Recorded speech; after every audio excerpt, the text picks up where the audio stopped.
Alright, what's up y'all, LakerFan here. As we're about to today's video, here to showcase the best lockdown build for a 5-out team in NBA 2K23 for Comp Pro-Am. Now, as you can see, it's going to be a typical build that I've showcased on my team and my videos very often, the 6'9" pure lock that actually adds a good bit of offense off the fact that its badge tiering is really good. As we all know, the 6'9s have really good stuff between the limitless takeoff and the slithery being in the tier 1, tier 2, not to mention the defensive stuff from clamps to challenger to interceptor, glove, all that stuff being in the tier 1. It's super convenient and makes for a really versatile lockdown build that can provide a lot when it comes to offense and defense. So, as for today's video, like I said, 6'9", 218, 7'7" wingspan is going to be the max, defined body shape. I know some people really are skeptical of this stuff, but to be honest with you guys, I think it actually does make a difference. As you can see, the difference between built and defined as far as where your fingertips are, and I know this is so corny, some people might think this is absolute BS and it does not matter, but I actually do think it makes a difference. I'm not going to lie to you, when I load up my defined builds that I've made recently,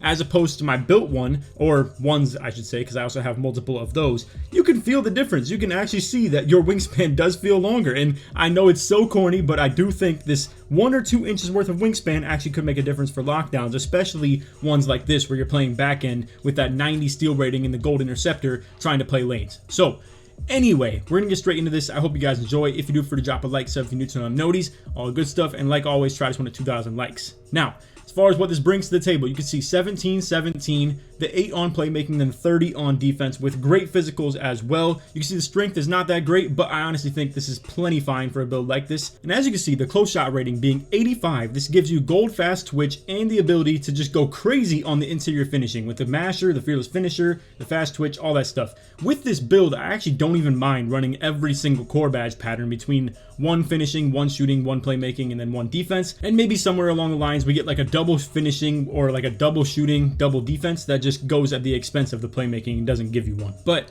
nonetheless, I honestly think the best way to go about this build would be to core badge 1 in every pattern so far, and then you would have, obviously, as you can see, a lot of finishing badges to pick from. The shooting badge will be plenty fine as far as just coring one of them. This one is going to be catch and shoot. As you can see, we have just enough badge points for it. Then if you would like to run blinders or something like that, or whatever the case may be with all your tier 1s, tier 2s that you might want to factor in, the whole point of the build is you're going to be a great corner shooter. Their point guard is going to be attempting to guard you 9 times out of 10. Most teams are going to keep their PG in the corner like they're used to. This Comp Pro-Am stuff, everybody keeps their no D point guard in the corner. They have horrible steal rating, horrible passing lane ability, horrible perimeter defense. You can shoot over them as well. I see my boy Spill, who has this exact build right here. Not exactly. Spill actually has 94 D-board with 99 block. That's about the only thing that's being reversed as far as this build goes.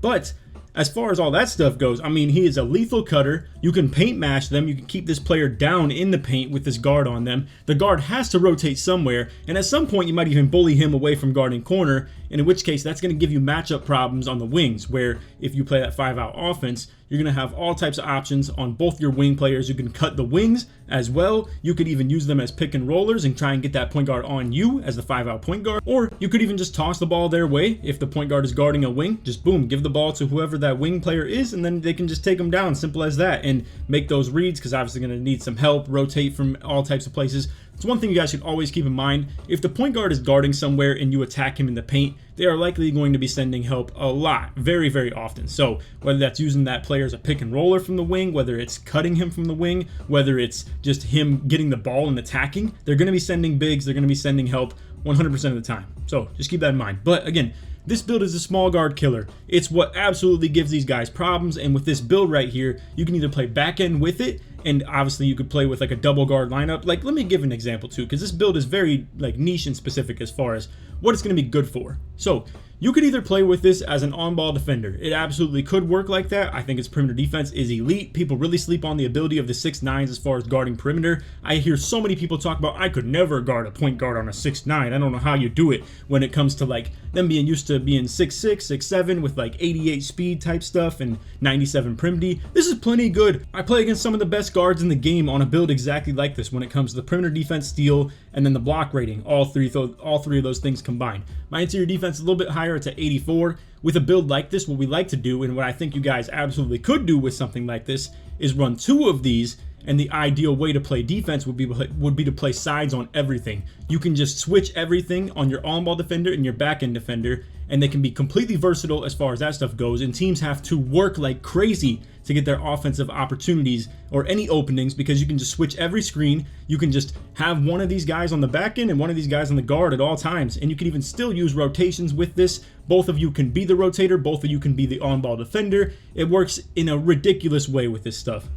Alright, so the best example I can get for you guys is going to be this clip that I have with IQ. This is how we play on our regular team as far as our non-5-out team, but I want to use this as an example for what you could do with a 5-out team, regardless of the builds. But I just wanted to show the power of these builds being duoed right here. So I have a build with 93 block, 84 interior D, 88 prim, 90 steal. Same as IQ. He has the exact same defensive ratings as me, and we play a defensive duo of us both playing these 6'9" builds. So when IQ, better yet, this is the fire thing about the build that I'll talk about later in the video, but when IQ gets his lock take, we go from me playing on ball and him on the back end to him on ball and me on the back end. So he can just absolutely cause some terror with this lock take. But as you can see, he's gonna be guarding ball with it, but I'm still here for side support. So I'm here to like pick up those drives. We're just out with it, boom. I'm still on the back end, he's on the wing with it. So we can do all types of stuff with like shrinking the floor. This could be IQ, this could be me, it doesn't matter. We are interchangeable defensive roles. You're seeing we're setting up a triangle right here where I'm playing this right, Apollo is playing this right here, following the guard. So I'm stepping to this just long enough for Apollo to get back to contest it. Tonic's gonna swing off that corner down to the paint, and I am over here rotating to the corner. And now IQ with his lock take, you can see, makes a play right there, and we're out in the break with it. This is a fire example of how these builds can be utilized with two of them on the court. Better yet, there are other different options as well. If you only have one of them, you could do the same style of defense that we just did right here, but I'm on ball if I had maybe, let's say, no block, and then boom, you could just rotate everything the exact same way we just did right here. But anyway, back to the build. 76 pass sack is plenty enough with that gold break starter, and the fact that you get in tier 1, it's pretty cool, and I still think this is very usable with the 76. Not to mention, you may even scoff at the 41 ball handle and 31 speed with ball, but my man IQ does so many crazy things with this build when it comes to just coming out the corner, whether it's the dunk meter, whether it's him just shooting the ball, whether it's a fade even with only the bronze agent 3, because obviously if you go one higher on the wingspan, or one lower on the wingspan I should say, it gives you 89 steal with 83 3-pointers. So that's a little bit of a no-go, even though it would be nice to get the silver agent 3. Can't exactly do that, but IQ is crazy with this stuff, bro. You can do post hooks with the 85 close shot and the Hall of Fame Pro Touch. You can do dunk meters. You can just dunk out the corner in general. You can do fades out the corner. You can just shoot reliably from the corner. You can be a cutter. You can be all types of stuff, an offensive rebound crasher even as well. This build really contributes on offense a whole lot more than you would think because the ball handle is low, but that doesn't matter quite as much in my opinion. So again, defensive versatility wise, any badge you see on your screen right here, you can absolutely run. That is valuable. The only thing I would say you can't run to afford everything would be pogo stick on Hall of Fame. You can run Hall of Fame rebound chaser, anchor, you'd probably core rebound chaser. Boom, you got interceptor, clamps, challenger, chase down, workhorse, glove, box out beast. All this stuff is affordable to run with a build like this, and I'll get to that in a second as well. The physicals, again, good speed, good excel, good vertical. You may question why the acceleration, but it's exactly what I just talked about. The ball handle and speed with ball doesn't quite matter, to be real with you, whereas the acceleration does matter. In the half-court offense, you can still contribute at a really good rate because the acceleration is high. So that's where we're absolutely getting our points out of our half-court offense right here. On the fast break, you may be a little bit questionable, but you're not going to run into those situations too often. Generally, you can just leak out really easy, and you'll just catch the ball in scoring range for the most part. But 84 vertical, still pretty good. Also, one little tidbit of information. I don't think this is going to pertain to a lot of people. I know a lot of you guys out here, you just rock default small or default swing, and you don't really care about the layup package. But if you wanted 70 driving layup, you get George Gervin package right there, and it's really good for gathers. It's good for hops, spins, euros, stuff like that. If you want a good layup package for a 6'9", I would advocate to go with the 70 driving layup. Just wanted to throw that out there. Not to mention, want to come back to the finishing category to talk about the 75 standing dunk. This stuff activates at a ridiculous rate on these 6'9s. I don't know why. Toots made a video showing the fact that smaller builds activate standing dunks easier than taller ones, and it's really like changed my mind, or rattled my mind just in general, at how this game works in that aspect, to be honest with you. But if you guys have never tried 75 standing dunk on a 6'9", it is unbelievable how ridiculously effective that is. Now, as far as the takeovers go, like I said, the plan would be if you run one or two of these, whatever the case may be, ideally you'd be able to guard ball if you get takeover. Now, the way that I showcase with IQ, it's really ideal because obviously you can switch your on-ball defender, which was me, to the back end, and IQ, who was the back end defender, is now guarding ball.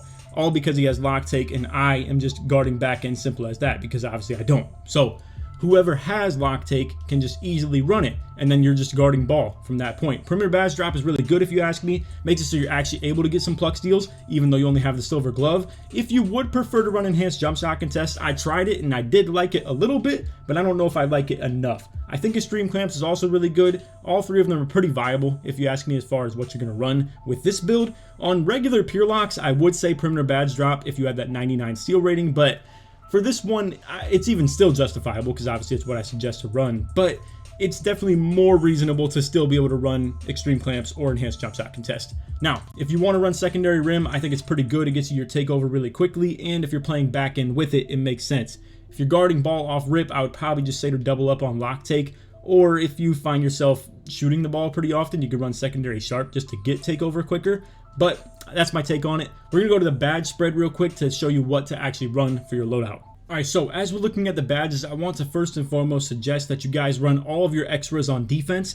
I would say for most people you probably only have 4 if you're watching this video, but the chances are if you're playing 2K this deep into the season, it's possible you have like 6, 7, maybe even 8 like me and some of the people I play with actually have. Regardless though, 4 extra will get you this gold anchor right here after you have rebound chaser on Hall of Fame cord.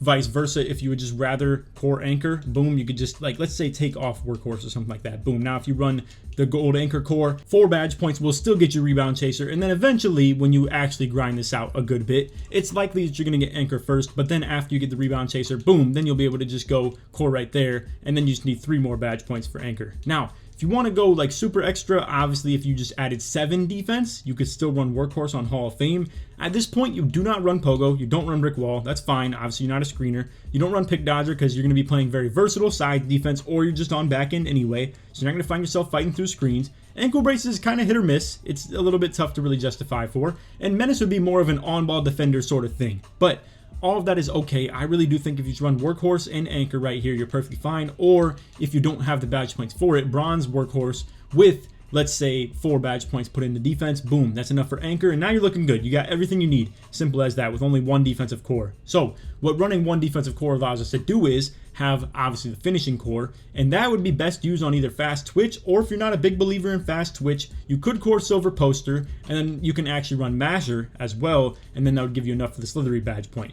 I will say with the non-masher, and you had to run, like, as you can see, the bronze slithery active for that, I would suggest to add an extra finishing badge point, because as you can see, you're going to need 1 more to run slithery, limitless takeoff, fearless, poster, and then core fast twitch. But like I said, low-key, sometimes you just have a point guard on you, and you don't have to go up quickly, you just have to go up with what has the least contest on it. So I think if you go with a badge loadout like this, I think this is where you give people a lot of problems. To have this stack right here between fearless finisher and masher is ridiculous paired with 85 close shot. And also, as I did mention before too, if you have interest in post hooking, you could just take masher off and go with the Hall of Fame Pro Touch. I see my boy IQ do it at a ridiculous rate with a lineup like this. Of your badges, I would probably suggest to go with Acrobat as an extra badge point, because obviously we don't have enough to really afford masher or fast twitch at that point, but I do still think this is very, very justifiable to go with.